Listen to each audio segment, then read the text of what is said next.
Hello.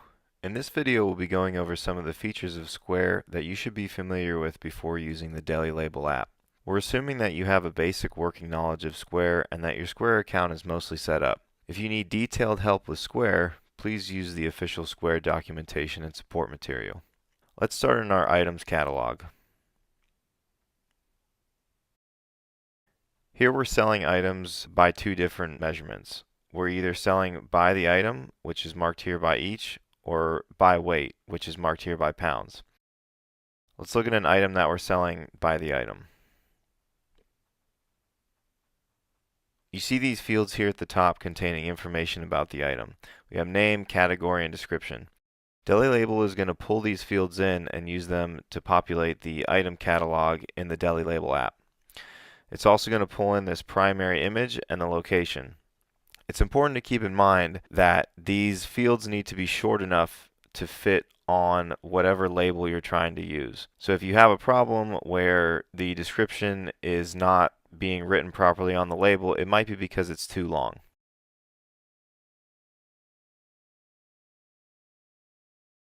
If we scroll down, we can see here that we have two variations of this item.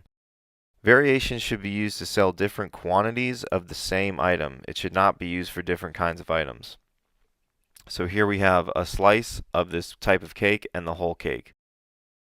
We also have our SKUs here. We recommend using 5-digit SKUs, and that again makes sure that the barcode that's going to be generated will fit on all the types of labels. Now let's look at an item that's being sold by weight. So we can see here we have this carving ham that's being sold by weight. If we open this up again, we have the same fields at the top that DeliLabel is going to pull in and populate the catalog with. In this case, if we go down to our variations, we can see that they look a little different because we're selling them by pound in this case. Let's add a variation just to see how that's done. So we want to give it a name. Again, this is going to be printed in a pretty small area on most labels, so we'll keep it short and just say kg for kilograms. We're going to give it a SKU. Square is helpful enough in that if you type in a SKU that's already being used, it'll give you a warning and not allow you to do that. So let's use one that's not in use. Down here at unit, we want to select our unit. In this case, we see that per kilogram is already set up, but if you're trying to use a unit that's not visible here, just click on any one of these that say add unit, and up here in this box you can search for whatever unit you want to use. But in this case, we already have kilograms set up here, so we'll click on that and then set a price.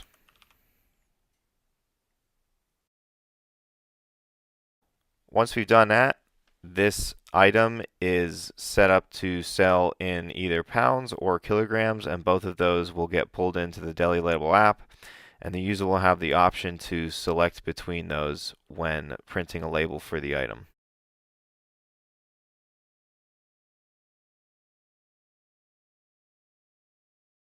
The only other thing that you should be aware of in Square is locations. If you're using multiple locations, the DeliLabel app will allow you to keep the catalog separate for each of those locations and allow your users to access the appropriate catalog for whatever location they're working in. So if we go to items up here to our main menu, and then we scroll down to settings and account and settings, if we click on business information and location, these are where DeliLabel is going to be getting that location information from.